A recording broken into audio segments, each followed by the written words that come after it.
All right, it's not giving me another notification, but all right, welcome everyone to the Stage 2 workshop for the Heritage Capital Projects Grant Program.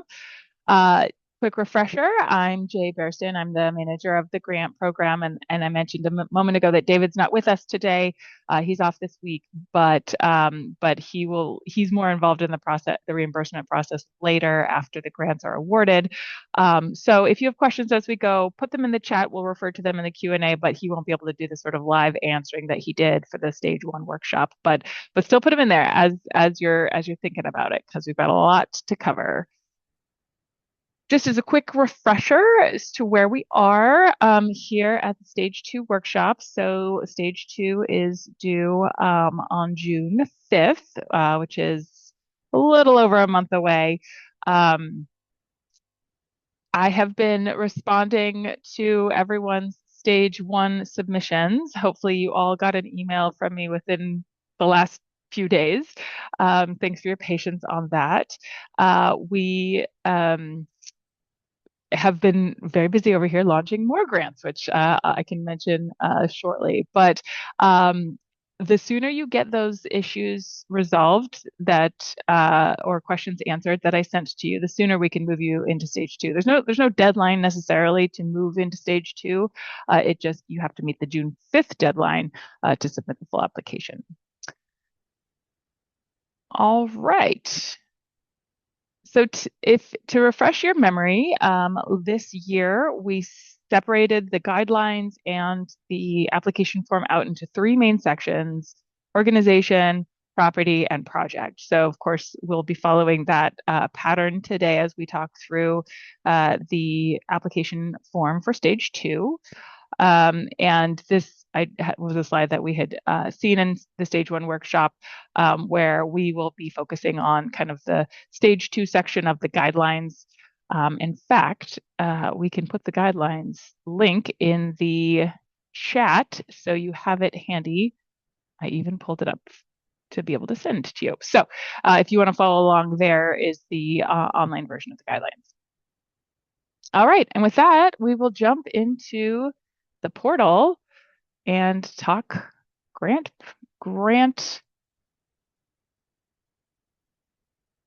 Actually, I'm going to start here. So when you log into the portal, this is what you see. And I was mentioning a moment ago that we were working on a bunch of other grants. So we actually got some funds from the Washington State Department of Commerce for America's 250th. So these ones are operating grants, not capital. But if you're looking for additional grant funding, you can find that in the portal as well. In order to find your application, it should be right here under applications under drafts. If it either got sent back to you for edits or if you've moved into Stage 2. If I'm still waiting for an email response for some minor questions, then it will still be under review and you won't be able to edit it. But under drafts, you should be able to find all the applications that are either sent back for your edits or sent back for Stage 2. Right. I am also going to pull up the guidelines because, as I mentioned last time, the guidelines are designed to sort of be a side-by-side tool for you as you work through the application. All of the instructions, all of the tips about how to fill it out, what to put in there is all in the guidelines document. So here we are.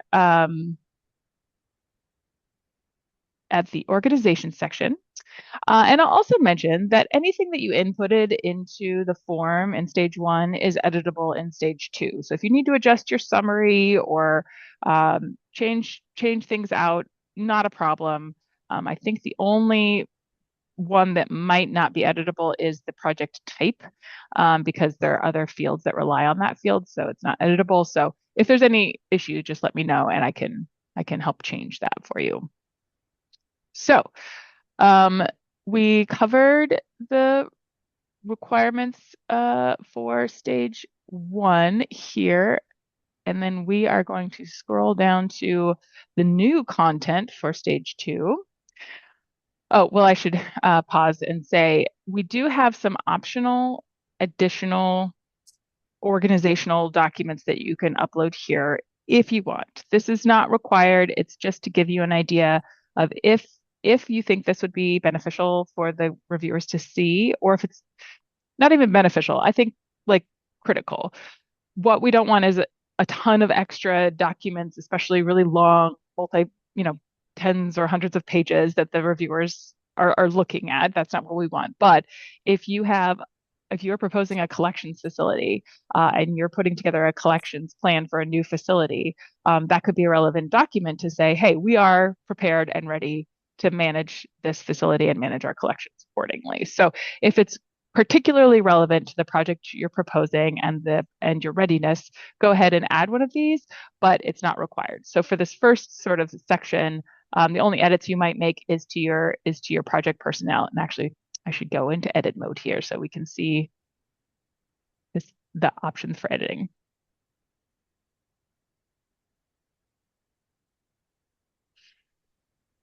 All right, so you can change in these drop downs the folks if personnel is shifting in your project. That's not a problem. Just keep us updated. The governance, again, you can change any of this if you need to, but here is a little bit of a new section or additional documents that we're requiring for stage 2 is your organizational finances. So the balance sheet being kind of what assets do you have on hand, and then the operating budget giving a sense of how you're spending your money throughout the year. For both of these documents, please upload kind of the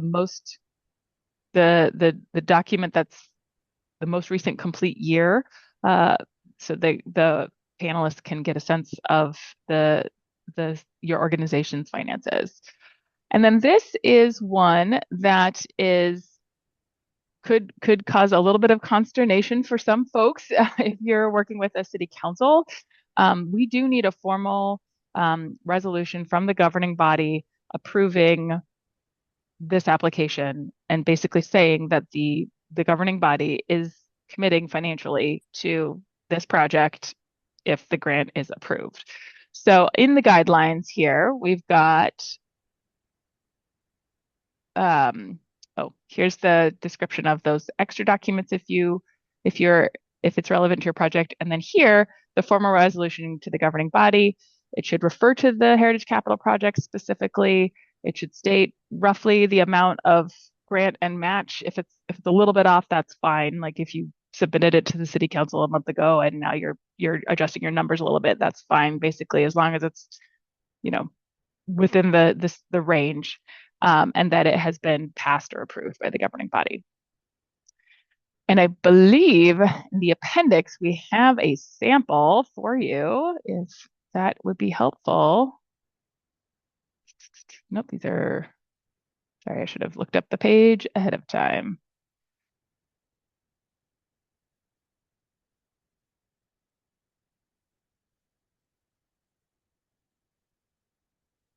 There it is. All right, so here's a sample resolution from the governing body. If you want to get that formal about it, we've got the whereas and the statement of commitment here from the board. You are more than welcome to literally copy and paste this into a document and fill in your project information and have your board sign it and process it.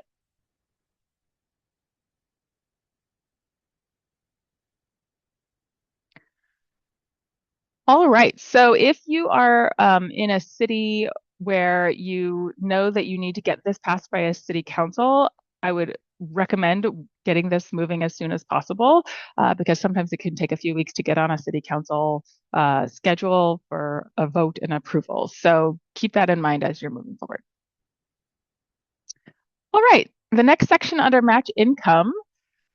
This is where I sent you all a note about having inadvertently, accidentally hidden these two questions about state funding which we typically have answered in the eligibility section. So as I'm getting email responses from y'all, I'm marking these as no or yes as appropriate. So those you'll see are filled in. And then the other section is this match income. So we moved this from the project section into the organization section because these aren't project expenses. You're not uploading, you know, documents, receipts of things that you've spent. That's later. That's later for the reimbursement. What you're documenting is the money that is coming into your organization that you're using to pay for everything that all the parts of your application that will be considered match for the grant funds. So what this typically is, and I'll just show you, you can click on add a match income source. You put the name of it. So we could county, maybe we say Pierce County grant. Then you choose the type that it is. So these are all the types of things that we would consider match income. If you have some other form, let me know that doesn't fit in here. Earned income is basically anything that you're doing to kind of bring cash in. So that's, ticket sales. If you rent part of your facility out to a tenant, and that's the rental income. Basically, anything that is income coming in, income generating for your organization. Another grant, local, county, or federal. Obviously, you can't match state funds with state funds, so that state is not listed here.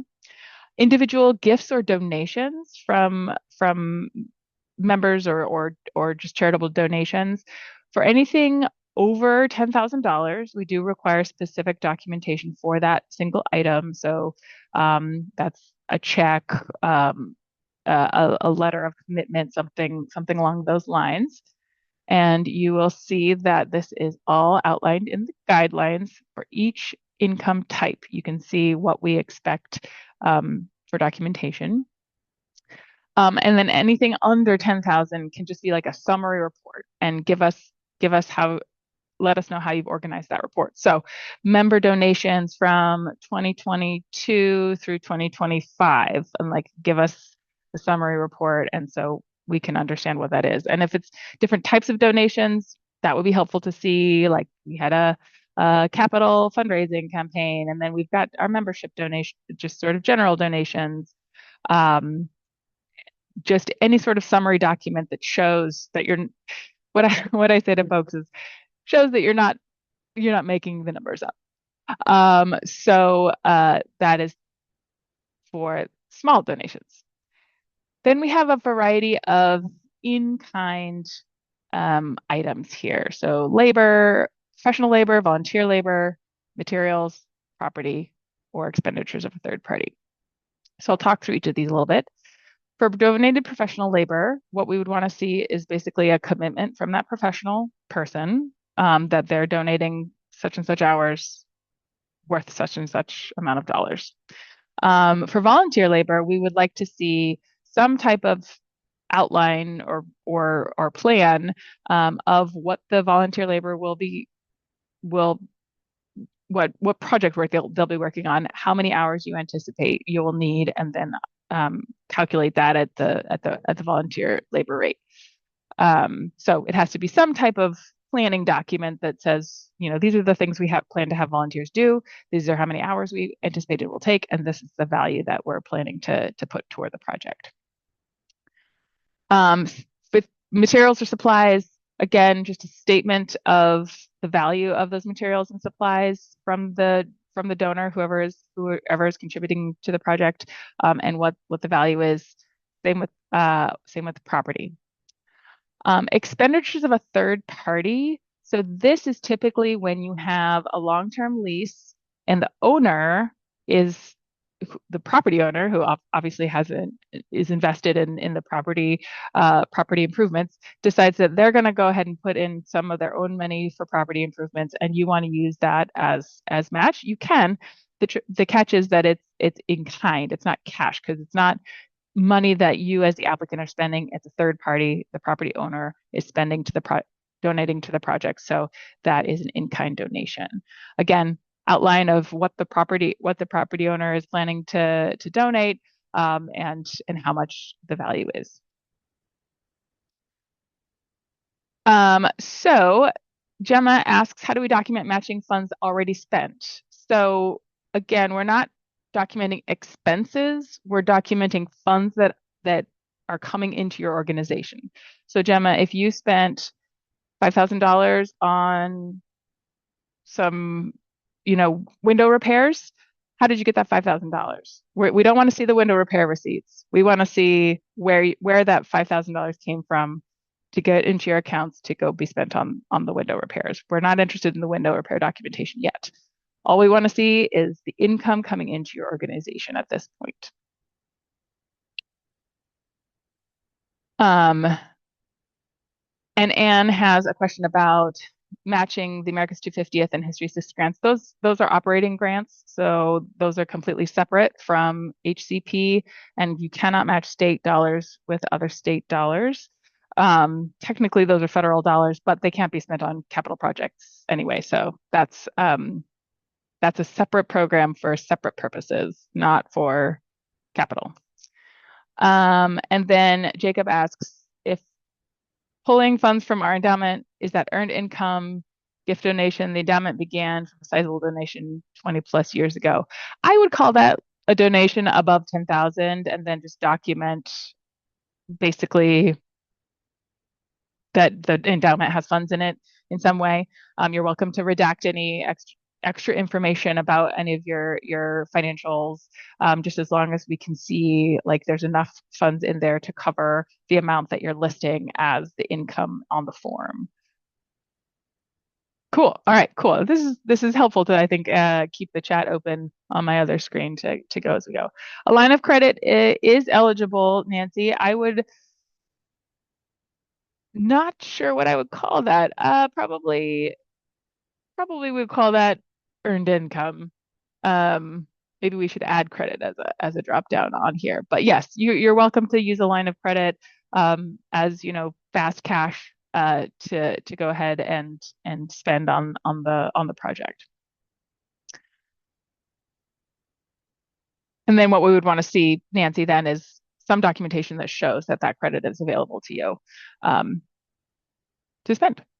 Okay, so you'll choose, I'm going to choose grant here, the year it was received, the amount of the grant, other contract number, probably can remove that. We don't need that extra documentation.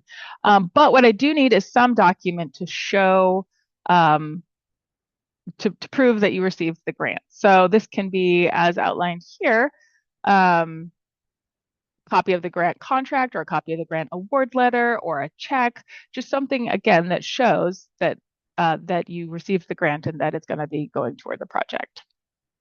So I will upload my proof, start upload. Once it's at 100, I can close this out and hit save. All right, so then it shows up as an income source. And then we can add another one.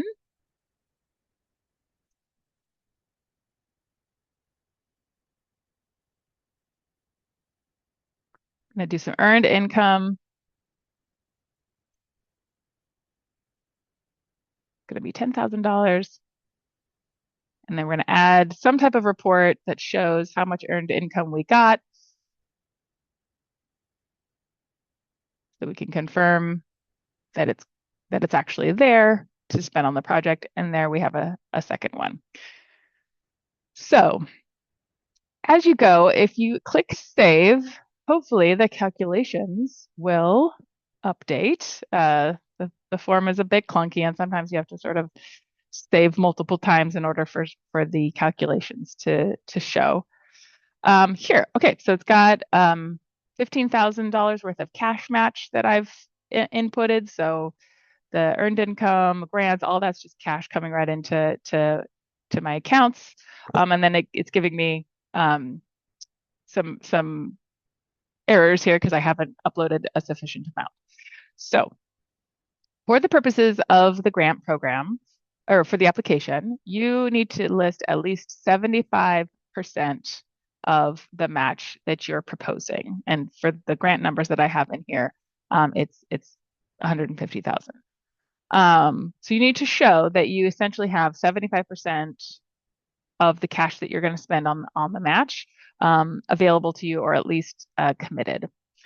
At the time of contracting, that needs to be 100%, but you basically have the next year, if you don't have that 25% yet, to go ahead and earn more income for any streams that you have, or get more donations, or do a fundraising campaign, something like that.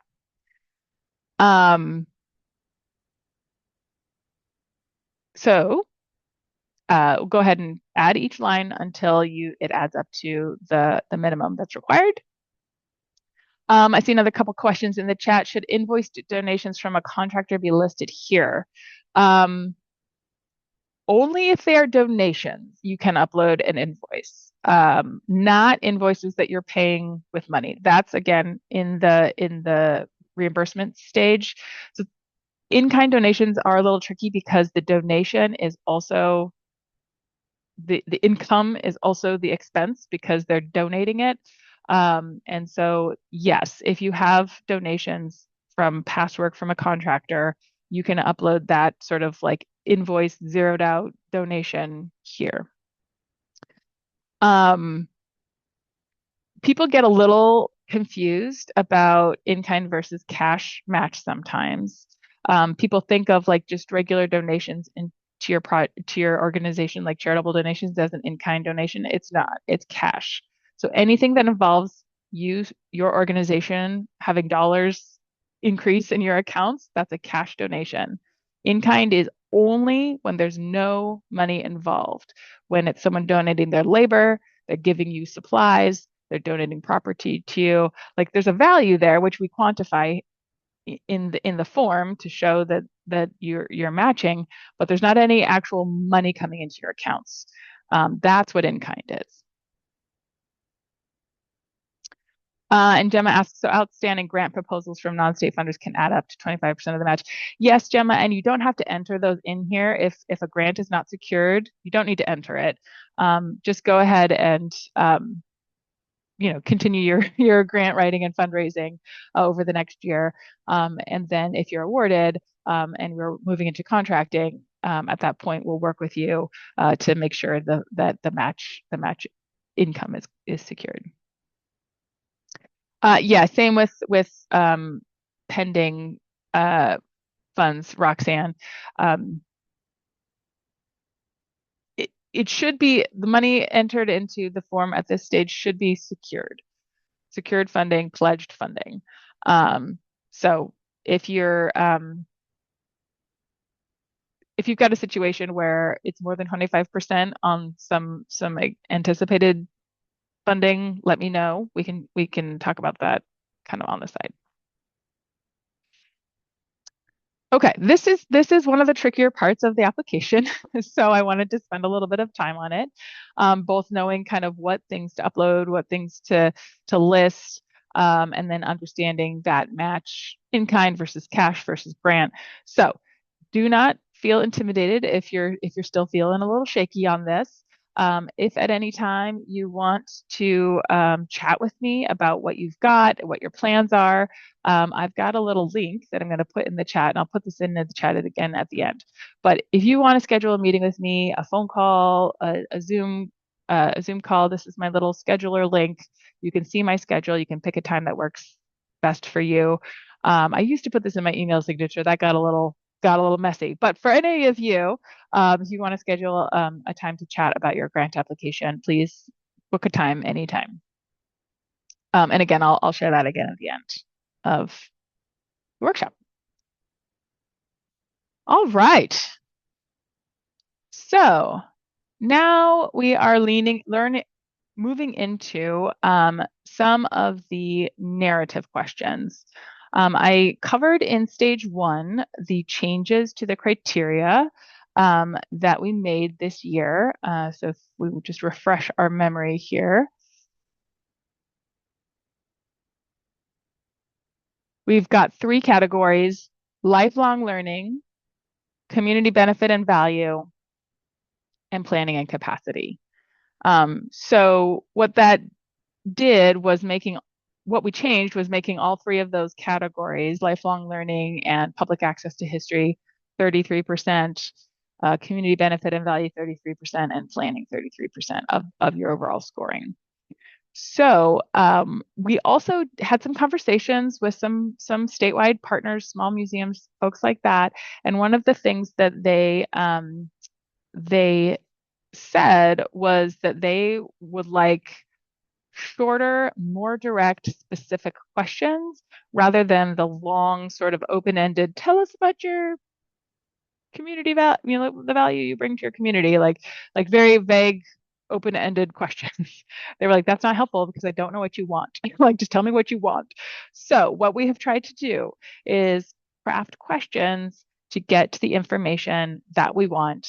And you can see here, this kind of blue italicized text is the description of kind of what we're thinking would be the most helpful information for you to provide.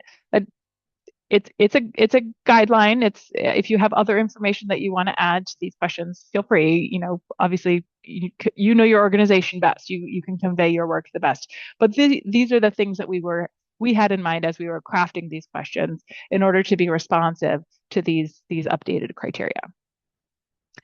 So we're still in the organization section. And for lifelong learning in the organization section, we want to know about your organization's mission statement or primary purpose. And then we want you to describe the mission-related activities or accomplishments of your organization for the past rough 2 years. Don't overthink this too much. Mostly, we just want to understand kind of what activities and programming is typical for your organization. So you can see here we've got opening an exhibition, offering school field trips, hosting researchers in your collections. Like, what are the sort of big activities that your organization does and has done for the last year or two? And if your mission statement is not related to history, be sure to talk about the accomplishments and activities that are related to history, because that is essentially the big focus of lifelong learning is public access to history and history programming. So then we have an optional attachment here. If you want to include any examples of those mission-related activities, again, this is optional. You can. So any photographs of programs, flyers from programs, an image of an exhibition, things like that will give a little bit of context. Again, please only do what you think is most relevant for the panel. Don't just dump 100 photos in here or 100 documents in here. Really be selective about what you're trying to convey to the panel, because if you upload too much, it's just kind of overload and fatigue. So be selective about what you're including. And then we have 2 narrative questions around community benefit and value. And I will call attention, this is supposed to be 1,000, I'll have to change that we have made the character limits on these fields very tight. So we don't want you to spend a ton of time stressing about this. We want you to just kind of like bullet list style, like these are the highest priorities. These are our main activities. So first, describe or summarize community partnerships that help sustain your mission or your history-related activities. So again, in the blue text, we've got partnering with a school district to host field trips, holding a joint event with your local library, or collaborating with a tribal nation on a new exhibition. Kind of what are those big partnerships that help you do your mission-related or history-related work? And then, so this is about partners. And then the other community question we have is general public support. So what we'd like to understand through this question is, what do you mean to your community? How does your community view your organization, and how important is your organization to the community? So this is open to any way that you're receiving feedback. If you've got like surveys that you send out, if you've got comments on your Facebook page, if you get emails or letters sent to your organization, give us a sense of how you're received in your community and those relationships that you have with the public. So, as you can say, it can be conveyed in any format: thank you notes, public reviews, testimonials, newspaper articles. Again, the field is short, so it's going to be, again, just like top bullet points. Just a quick summary. We're not asking you to, write pages and pages about all the public interactions that you've had. We just want you to convey the general sense of your organization within your community. And then these attachments are required. So we do want you to go ahead and upload some evidence of both of these narratives above. So something from one of your main couple of your community partners. This doesn't have to be a super formal letter of support. It could be an email. It could be, any type of documentation of that relationship as it exists. And again, the evidence of public support could be any, like, screenshots of the Google review or a copy of an email. Like, it doesn't have to be super formal. Just give us some, visual representation of what you've described in these narratives above. And again, 1,000 characters. That's not words, that's characters. It works out to about 200 words. The characters include spaces and punctuation and everything like that. So it's real short. We want to try to be direct and short. Okay, well, maybe I'll pause there for a second. That's the organization section. Any questions coming to mind before we move on to the property? Annie's got a question about board governing body approval. In addition to the board president signed resolution, do we need to upload to the portal a copy of the minutes? No, just the document. If you're just doing it via vote, then the minutes. If there's no approval document, if you're just saying like we all approve, and then the minutes, but just one piece. We can keep it simple. Also related to the governing body question, Yeah. you mentioned city council to an extent, so that would only be applicable if what the project you're planning is something that requires that type of approval, but if it's your organization, like just the board approving that we support. Yes. Okay. Okay. Absolutely correct. Sorry to make that confusing. So cities are eligible applicants. So if you are a city applicant and you need the city council's approval to sign this contract eventually, then we need council approval or governing body. Like if it's a parks district or something that has its own governing body, that's fine too. But yes, for nonprofits, which is most of our applicants, I would say, at least about 60 to 70% of our applicants are nonprofits. That's just your regular governing board and the folks that are responsible for your org. Great question. Thank you, Jacob, for clarifying that. Cool. Thanks. Yeah, not every project has to get city council approval. Oh, that would be a mess.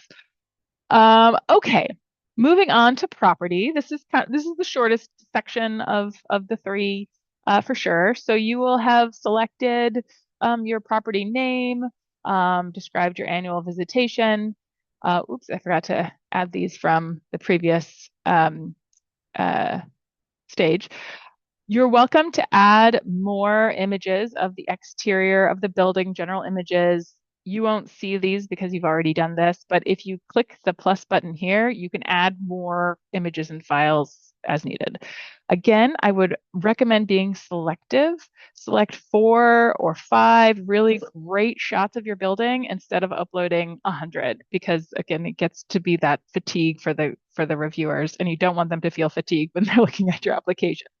So be selective, curate what you're including and attaching, and really like help your property, the visuals shine.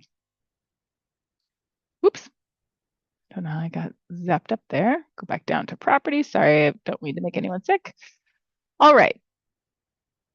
For tribal and DAP consultation, this is the section you've already filled out, and then you've got your consultation document already uploaded. what you will get back from Maddie or Rob or some staff at DAP is either, um, you know, thanks, this is approved. No, this is not approved. Or like, thanks, we want to keep in touch with you about this project, basically. So put the date that you receive the response. Typically, it's in the form of a letter, a PDF letter attached to an email. Um, so put the date of that email, and then the response, that there's no historic properties impacted, there's no bad negative effects, or there are negative effects and those need to be mitigated. And then we'll work with DAP to do that. And then you attach that letter that they emailed to you here as the determination response. So hit the plus button, drag it up in here, right here, and then we're good to go. And we will be following up with Maddie about all the projects that submit to us. So just to have that touch point with them, and make sure we're all on the same page about this. I see a question from Allison. Can you replace images added in stage 1 with better ones? Absolutely, you can. These little, well, it would be up here, but these little red negative buttons, if you click that, it will delete the image, and then you can click on the plus to add more. Great question. Any questions about DAP or tribal consultation before we scoot forward? All right. So for buildings that are 45 years and older, we do have a section that displays, that gives you an opportunity to describe sort of the historical significance of the site. We have this here because we don't want you to spend like your project description on that. We want you to spend your project description describing the work you're going to do. So here, if you want to provide some context about why your building is significant, why it's historical, please do that here. Again, you'll see it's a short, limited to 1,000 characters. We want to keep it brief. And then this historical designation section imports from your property profile. So if there's something listed here that's inaccurate, you want to hit save and close. Again, Flex takes forever. And you want to navigate down to property profile and select the property that you're referring to, click edit. Then as you scroll down, here's historical designation data. And you can see that these checkboxes that I checked showed up on the grant application form. So you can edit here. You could also edit any information, your parcel number, your location information, or additional stuff here. So we'll go ahead and cancel that and get back to our grant application.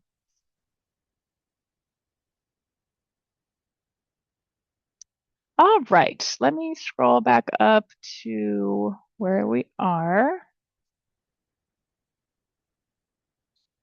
Here's the section in the guidelines about the DAP response and what all that means. Here's the historical and cultural significance, again, to provide that opportunity to just give the panel some context about your property. So moving forward, we've got a couple of narrative questions about the property itself. And again, these are very short. For lifelong learning, and again, this is connected to your mission and history, public access to history, describe how the facility supports the mission or history-related activities listed above. If it's a historic building, include what interpretation is on site available to the public. So this is really again, very short bullet points here. How do you use your facility to benefit the public and the public access to history? For a lot of you, it's going to be real basic. We use our building to display historical exhibitions for the public to come see. We use our building to hold programming and events, or hold our archives and collections. Talk about how you use your building to support your mission.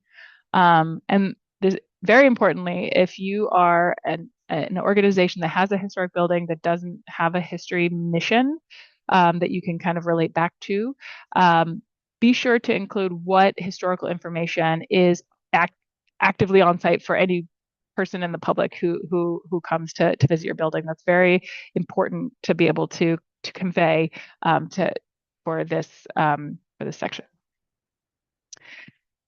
And then the second question here is the sort of long-term planning for the facility. Describe your plans to operate and maintain for 13 years past the conclusion of the grant project.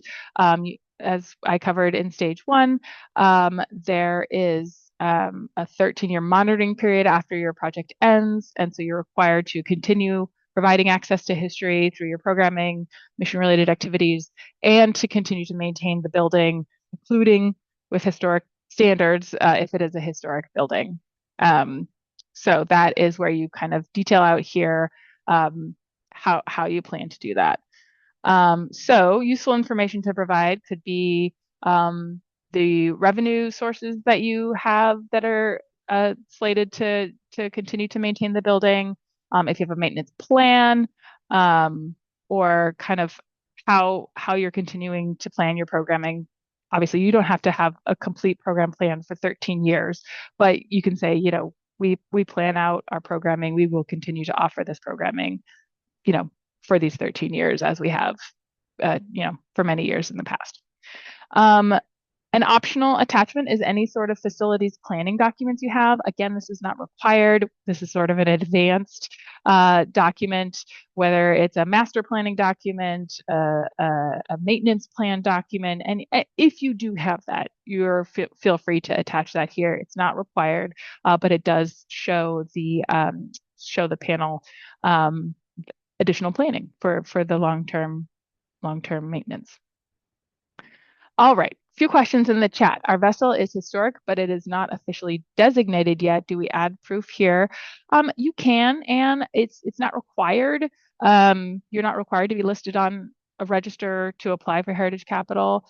The historic significance piece is more just context for the panel to consider. It doesn't have to, it's not a requirement, but it's a nice context to provide if it is a historical vessel or building, because that's part of the public's access to history is the historical asset. So you can upload proof, you don't have to.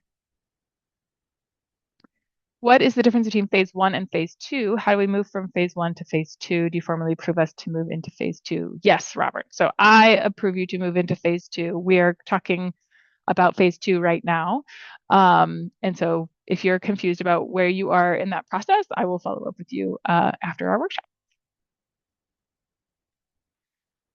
All right. Any other questions about property information in the form before we move on to the big one, your grant project?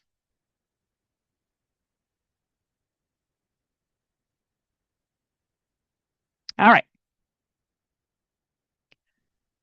Moving forward. Okay, so this is kind of the meat of the application is your project proposal. We've got your project title from what you entered in stage one. You can adjust this if you like. Here's that type of project that you can't change. And then if you have an asset more than 45 years old, your project summary, and then this question, will your project involve any of the following? So this is that question about potential like major project partners. If you checked the box for this and entered any information in here, I will be following up with you specifically about that. And I'm going to go ahead and mark in your application that you will need to upload documentation of this depending on what it is. So a few folks put, oh, we're hiring a project management firm or a construction firm to manage these things. That's not really considered a project partner. That's more you're hiring them. You have a professional agreement with them. What this is more that there's sort of a less formal situation where someone's committed to doing some of the work of the grant requirements, and maybe there's not a specific contract. Maybe it's just an understanding. Or and depending again on that description that you've provided, I will follow up with you, and you will know whether or not you need to include a contract or a letter of support or some other form of documentation. I think it will not be that many folks that need to do this. So, especially if you didn't check any boxes, you don't need to worry about this. But I will follow up with you all individually. All right. So the budget, all of these numbers can be adjusted. Again, as I said, when you first enter the numbers, they calculate pretty instantaneously. If you go back in and edit them, sometimes you do have to hit the save button once or twice to get the totals to update. So you are welcome to go ahead and edit these numbers, increase them, decrease them, move them between construction, design, and acquisition as needed. Everything is flexible up until June 5th. And then the bigger piece of this section for stage two is the attachments. So some of you did already upload some budgets and estimates and other things in other areas of your application. I would recommend that you delete those and add them here instead so that the panel knows where to find them. So cost estimates and a project budget are required. Cost estimate is at least one from a contractor that shows the cost of what you're proposing. You're not obligated to use that contractor if you upload their bid or estimate. What we want to see is that your request is in the ballpark for the work that you're proposing. That's all. So, folks, there have been some questions about like internally generated estimates. Those can get a little squishy. If that's all you have, upload it, but that's not going to be quite as strong as a professionally done estimation from a contractor. There are some, again, city, county folks who have a lot of facilities professionals on staff, or even some nonprofits that do a lot of property management work.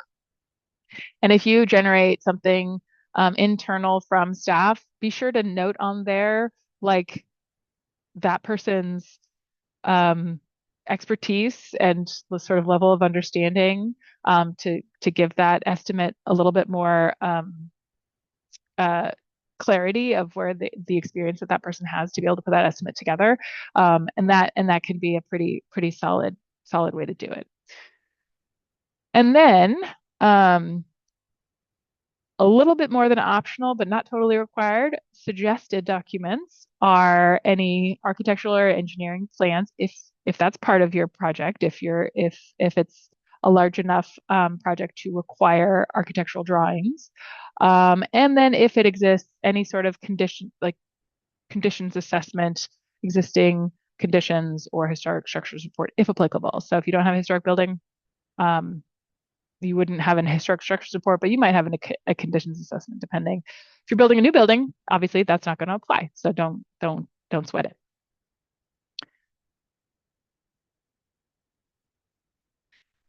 I kind of skipped over the detailed project budget. Let me go back to that. So we don't have a format for this. So if you are really craving some direction on this, we do have a sample in the guidelines. If you would like to use it, you might, or you're welcome to. But this is a sample project budget that we just put together. So you can see, here I see folks leaning in. I can zoom in a little bit here. You can see that, well, did I do? Well, it's not quite the same. But roof replacement is one of the categories. In this sample, I have a couple of different elements than what's in the sample form, but you can see that it's got the total here, and then it's got a little bit more detailed breakdown of the costs, especially for something kind of as wide as exterior rehabilitation. It's got siding, windows, chimney, like what each of these things is going to cost, the total. And that's a little more detailed than this budget here, which is just about the categories, those big overarching categories. So this budget, 125, this would all go in construction and rehabilitation. right? So this budget is providing a little breakdown of the big numbers you're putting in the categories here. Again, this is just an example. If you've got a different way of budgeting that for your capital project, you've got different spreadsheets, different formats, that's fine. We just want to see a little bit more of a breakdown um, for the dollars than is able to be put in here. Ideally, the budget that you attach would correlate with the elements of work that you're describing in your application. But we know that not everybody separates things out the same way that we do. So if you have questions about how to organize your budget, or if you've organized your budget in a specific way already and it's not really fitting into the elements of work, again, just ping me, talk to me, and try to we'll work together to make it clear as to what you're proposing and what the attachments are saying.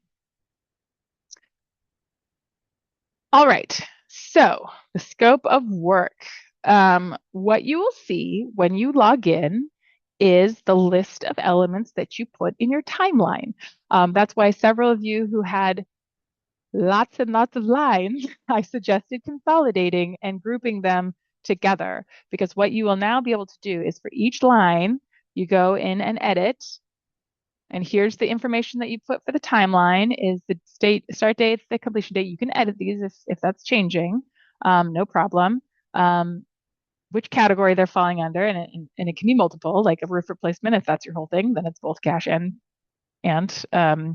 HCP. And then the detailed description of what the work is going to be. I know this is awkward, an awkwardly narrow window, unfortunately. But go ahead and describe the work that you're planning for that roof replacement. Doesn't have to be extensive. Could just be like, this is the type of roofing that we're gonna install. We do need to do some like, we'll remove the old roofing, assess any structural, rafters or anything that needs to be repair them if they need, install the new roof. Real basic description, depending on how detailed your element is. If your building involves a historic, if your project involves a historic building, you will also see this. If it doesn't, you shouldn't. If you do, let me know. There's a setting that's incorrect. And if historic standards apply, go ahead and detail how you're going to do that. So if you're doing, window repairs, detail out how you're going to make sure that the windows keep their historic character. If you're replacing windows, describe how you're going to make sure that they look really similar to the historic windows. Talk about the historic standards, especially if you've discussed any of this with DAP, with DAHP, and what they're requiring for your project. Um, and then, so you'll add your descriptions here. Do I have any? Don't have any lorem ipsum available. Oops.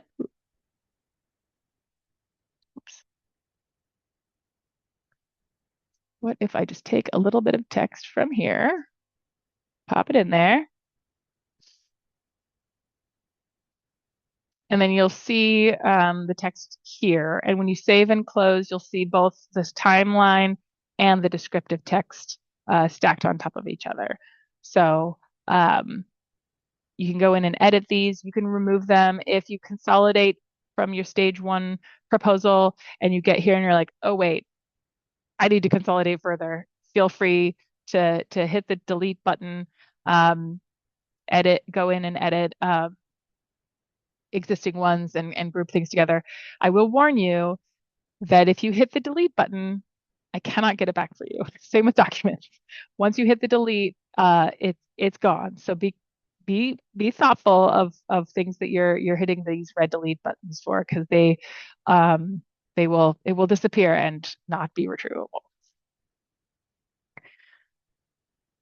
So for your scope of work, go ahead and add detailed descriptions for each element that you have. In the guidelines, we say it, but just to reiterate here, small projects, I anticipate maybe 1 to 3 separate elements. large projects, maybe 8 to 10. Like if you're doing work on a lot of different areas of your building or types of different work, like roof and windows and site work and like multiples, where possible, try to get it into that like less than 10 range for sure, because this will be the basis of our contract document also. So keeping it consolidated, keeping it organized will help us in the contracting phase later as well.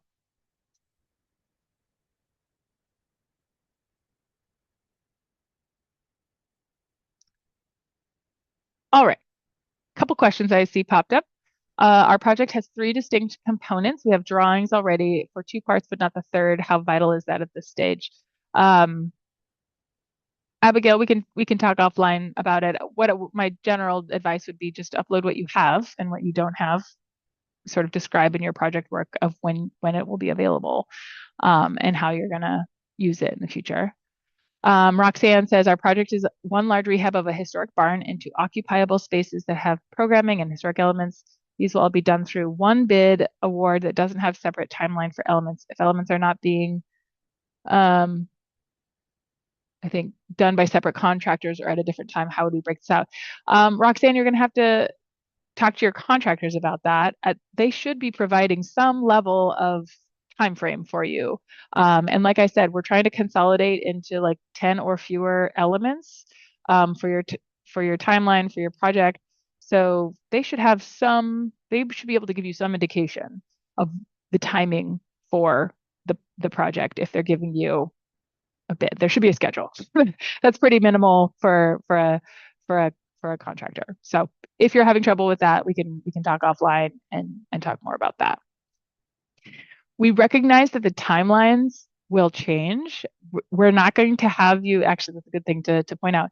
We're not having you report on these timelines later or referring back to this or holding you to any specific deadlines that you list in your project timeline.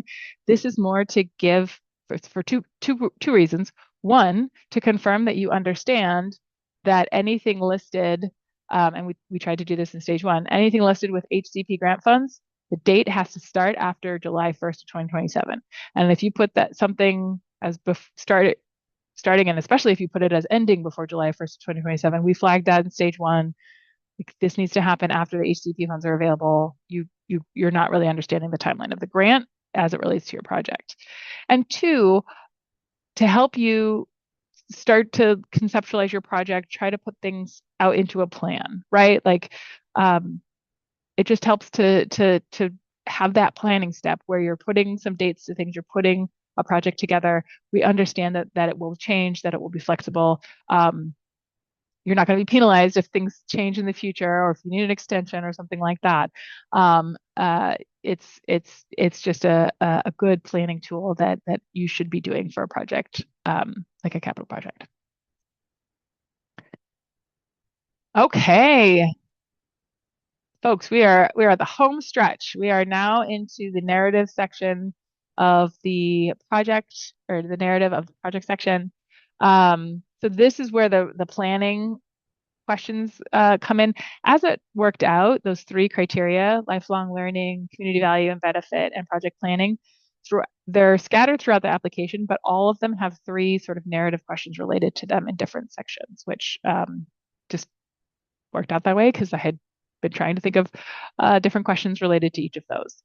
So for our planning questions, again, you will see the limits are small. I want you to be selective about the information that you're putting in front of the panel, and I want it to be succinct and clear. So describe your organization's planning process for this proposal, including how you define the project scope, budget, and timeline.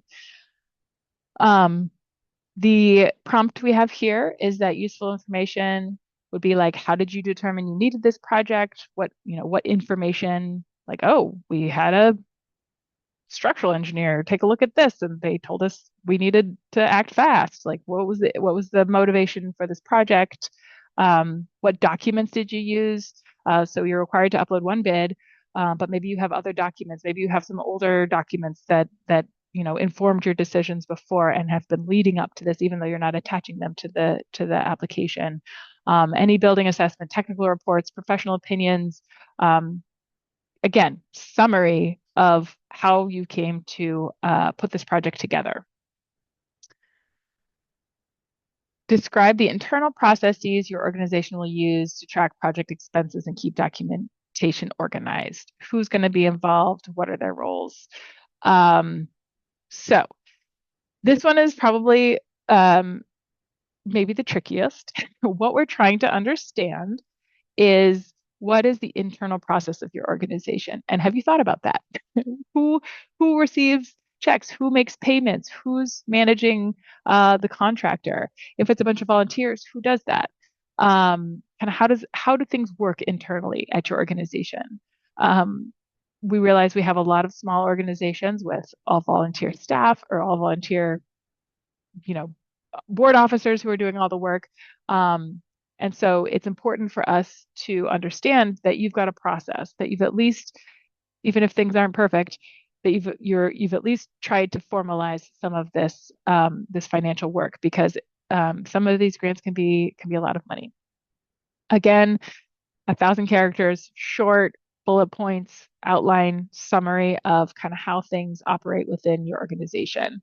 So we've got how expenses are reviewed and approved, how things are tracked separately from other expenses, and how is spending monitored to stay within budget. So who are the people that are in charge of that? How often do they review paperwork? Who are they keeping informed? Just does the whole board look at it? Is it just a couple of people?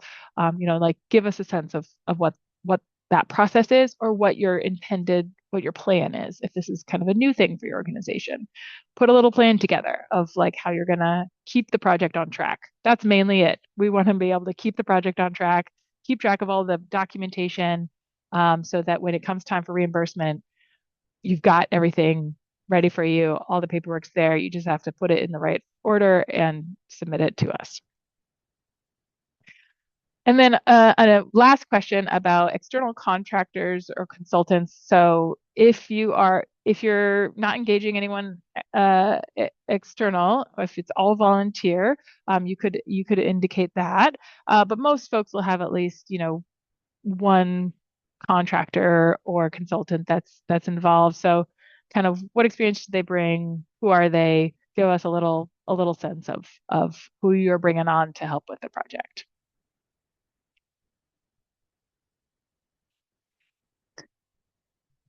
All right. Well, that is the end of the form. I will close this out and maybe hop over to stop sharing, so we can open up the floor. I think I kept track of all the comment or all the questions that popped up in the chat. So we're caught up in the chat. Um, I will say, actually, let me reshare briefly. Um, there are a variety of alerts that you will see if there's errors in your form. So if you ask if your match, well, this is the match funds are not sufficient. We saw that error also on the form down below. Um, if you're asking for over $1 million, you'll see an error. There's a variety of things that will flag sort of a red banner up here at the top. You will need to go ahead and correct those issues before you hit submit full proposal. Um, And then there's also this yellow banner, which is basically just letting you know you haven't submitted it yet. And that's obviously fine, for now in the application stage. But we had some issues with a handful of folks who thought they had submitted and it did not get submitted, last in stage one. We cannot be flexible for stage two. You need to have it submitted. You need to have all your documents attached. There needs to be no red flags. So after you submit full proposal,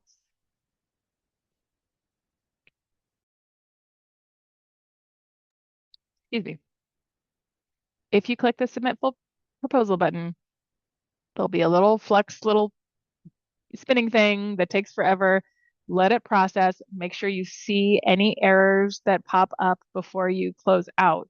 Um, you need to confirm that your application has been submitted. And when it is, the yellow banner will go away. There will be a nice light blue calming one that says your application is submitted and is under review.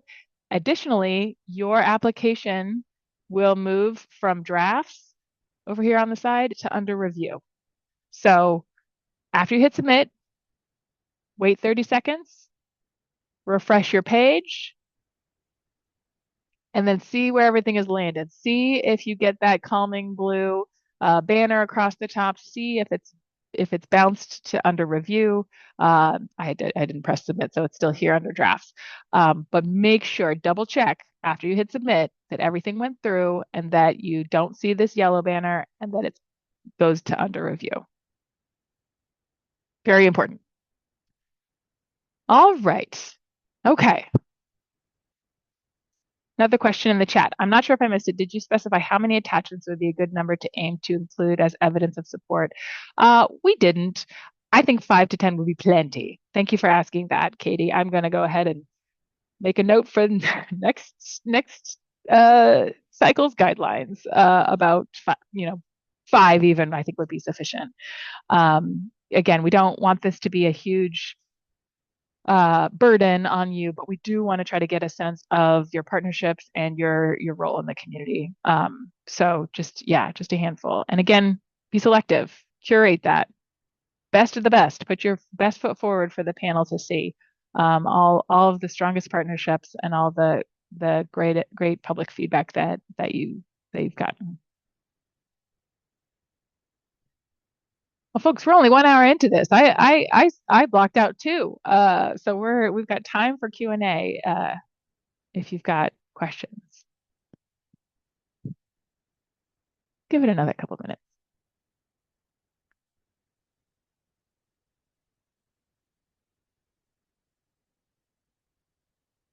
And I realize a lot of you aren't able to see this yet because I haven't moved you forward. So actually that kind of refers to Robert's earlier question about phase 1 and phase 2. So there's maybe 7 or 8 of you who have been moved forward to stage 2. There's a bunch of you that have responded to my emails or have made edits in your stage 1 and resubmitted that I just started from the top this morning when I got into the office and worked till 10. So I'm going to continue to work on those and get you responses today so that you can start seeing the stage 2 questions in the portal here, so you can get started on that.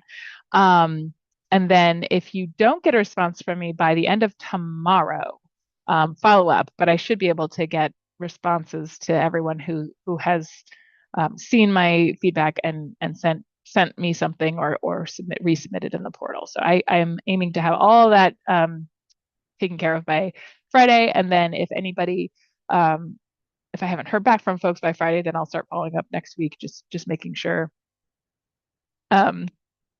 It's a lot. We had 83 applications come in this year, which is substantial. I think last year we had kind of low 60s. There's already a few who have not met the eligibility threshold, so there won't be 80 that submit stage 2. But try to be patient with me as I work through all these different projects that are submitting. So. Oh, a few more questions in the chat. Okay. Peggy asks, how are planning expenses counted toward match? Peggy, can you explain what you mean by planning expenses? Are you talking about like design work? Yes, I see a nod. Yes. So what? Yes, our planning for our roof rebuild has been going on for 2 years ago, and currently we're updating with a new contractor. And so does all that professional time count as in kind, and the architect expenses and the engineering expenses, is that part of our match for this project? Yes, it sure can be. Great question. So that's actually a good prompt to review some of the rules that we discussed in the stage 1 workshop. So you are able to count work that goes back up to 6 years as part of your match. And I know that this is confusing because we're not asking you to talk about expenses right now in the application. We're asking you to talk about income, how you paid for those expenses. So Peggy, if you've been paying those architects over the last couple of years, doing their designs, doing their reports, how did you pay for them? Did you pay with ticket sales? Did you pay with donations? That's what we want to know for the application itself. If you're awarded a grant and you move forward with a contract, then we'll say, cool, send us the invoice for the architect that you paid back 3-4 years ago. We'll count that as match. Again, it gets confusing with in kind. If an architect is donating their time, then the invoice that shows the value of that time is both the income and the expense. So you'll submit it twice. You'll show us in the application that it's your income, and then later you'll show us again that it's your expense when we're counting that in-kind match. For income, and this is actually a really important point to be clear about, the 6-year rule does not apply to income. So if someone mentioned an endowment, if that endowment started 20 years ago, that's fine. The dollar, as long as there wasn't a big state grant that went into that endowment, which that would get a little sticky, that's fine. The money, the cash that you earn can be as old as it needs to be. It's the expenses that you're spending on the project work itself, the physical project work. That's what's limited to the 6-year time frame going back to July 1st of 2021. Again, this is a little confusing. So if you're still feeling a little squishy about this, don't hesitate to reach out to talk through your specific situation or any specific income or expenses that you're trying to figure out how it fits into this whole system. So yeah, if you have a grant that you got more than 6 years ago, or income that you got more than 6 years ago and you stashed it in a savings account or some other spot to just hang there, that's fine. You can list all those old dates. It's not a problem. It's just the physical work you're spending the money on that can only be back 6 years. In kind is that weird caveat where the income is also the expense. So the donation has to have happened within the last 6 years for in kind expenses. Again, it's confusing. It's confusing. So don't hesitate to reach out if you're worrying. Robert asks, can you remind us how much money is available and how many applications you have and what your overall criteria are for approval? Great question. So our program is capped at $10 million. I believe when all those 80 applications came in, it was about $31 million request. Again, not all of those will proceed. You are welcome to ask me for an update later of how many applications are still active. Everything is public information. So I'm happy to share with you kind of how the competition is proceeding as far as the group of applicants, and how many active applications there are and how much in request there are. So it's a bit competitive this year. I mentioned this in the stage one workshop. Clearly, there's a need for this program. The need is high, and we have been recognizing that. We've recognized it for a while now. We've been talking internally about putting forward some agency request legislation to increase the cap. We'd love to see it up to $20 million. And then to reduce the match requirement from 2 to 1 to 1 to 1. We think that would be those would be really helpful changes to the program. So we're considering doing that. It's up to my director. But if we do that, we'll let you know. And we would love if you could convey your thoughts on that to people who make decisions about the state budgets. If you're interested in doing that and you feel like that would be valuable to you, then you should share that. So we'll keep you posted, but it probably won't apply to this round. It would apply to the next round if we were able to get changes made. But we're definitely recognizing the need. And so we think that these could be some positive changes to the program. All right. Anne asks, if it turns out we do not need the full amount, would we be able to get based on prior expenses in kind and requested? How should we lower the amount we're requesting? And can you clarify the if you basically you're just asking if you can reduce the grant request based on from stage one? Right, because I realized we could still, since there's a 6 year window, we have so much prior things that we've done, we could use it for other things down the line since there's so many people needing money with lowering what we requested, even though we would be entitled to that. Would that help others, I guess? Although that's very thoughtful and kind of you, Anne. I, that's extremely generous. I would go ahead and ask for what you need and what you think you could reasonably spend in those 2 years. Okay. Each organization should plan for themselves. Um, I will say, we made some adjustments uh, to the criteria to try to the kind of the focus on history. Programming and interpretation is designed to make sure that smaller organizations who are doing a lot of good active history programming have a section of the application where they're getting some good scores because small organizations with small budgets typically have smaller requests and their applications are sometimes not as polished because they don't have professional grant writers on staff or have written 10 grants even if you're not technically a grant writer. I know a lot of nonprofits have a variety of staffing situations. So that was really one of the reasons for the shift over to giving a little bit more weight to the history piece. Was to make sure that those organizations that are doing really good history work, that is weighted along with the grant planning process, which is also important. Of course, we don't want projects that haven't been thought through, but we wanted to give some boost to our history orgs. So, like I said, we recognize the need. We are going to do what we can to increase the accessibility of the program, and I'm excited about it. I'm hopeful. I'm hopeful. The legislature seems more open to increasing capital than operating. So we're in good shape there. Not always, but in the past, that has been something we've noticed. All right. Anne also asks if the property is an asset and has a value, does that count as money earned? Ooh, great question.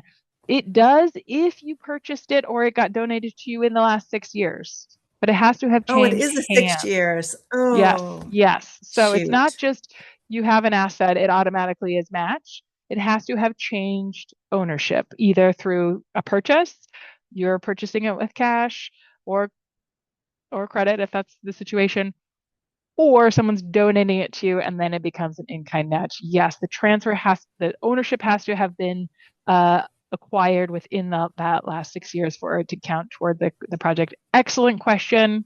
There has been confusion around that in the past, so thank you for asking that. All right. Similar to the question just asked, if we are buying the property, that is considered part of the project match. Correct. Yes. So if you're purchasing the property, that can count as match. Uh, Technically, property acquisition is eligible for grant funds as well. It gets tricky with, you know, a large purchase with bank financing and different things and the timing of the grant, having to wait a whole year and all that stuff. So we don't get a lot of grant dollars that go directly toward acquisition. More commonly, like you're saying, um, Denny, Denis, sorry, I don't know how to pronounce your name. Um, More common, like you're saying, the acquisition happens, and then you use that acquisition as the 2-to-1 match to fund improvements, capital work that needs to happen, accessibility, all that good stuff that makes the property usable. So, Jay, you might want to mention the cap of how much on a donated property, that's $100,000. yes, John, great point. So, for in-kind donations, um, there is a cap for larger projects. So if you're asking for over $100,000 in grant funds, so it's not your total project budget, it would be the grant amount. So it's 100,000 or $100,000 in one, would be about 300,000 total project. If it's above that, then you're limited to 50% of your match can be in kind. And that's, that's to ensure that you have enough for a large project, that you have enough cash flow to be able to pay your contractors, get things moving. We've run into some issues with folks who, have big expenses and don't have the financial management capacity to move the money around. So that's why we limit it.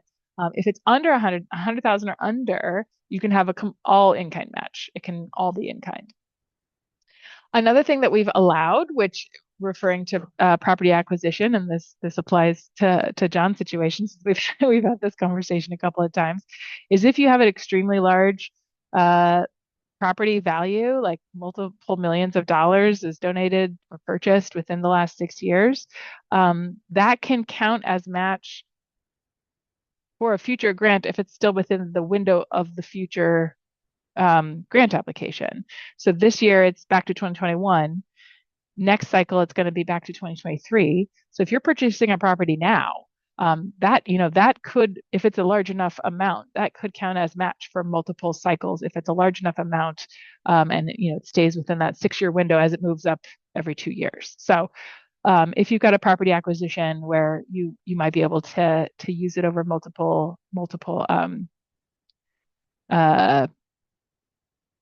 rounds, I'm happy to chat with you about that.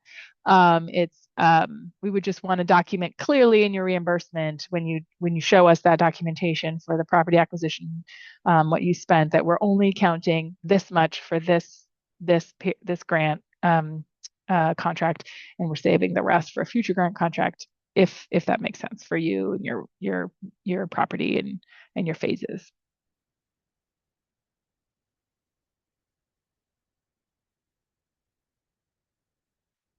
All right, other questions?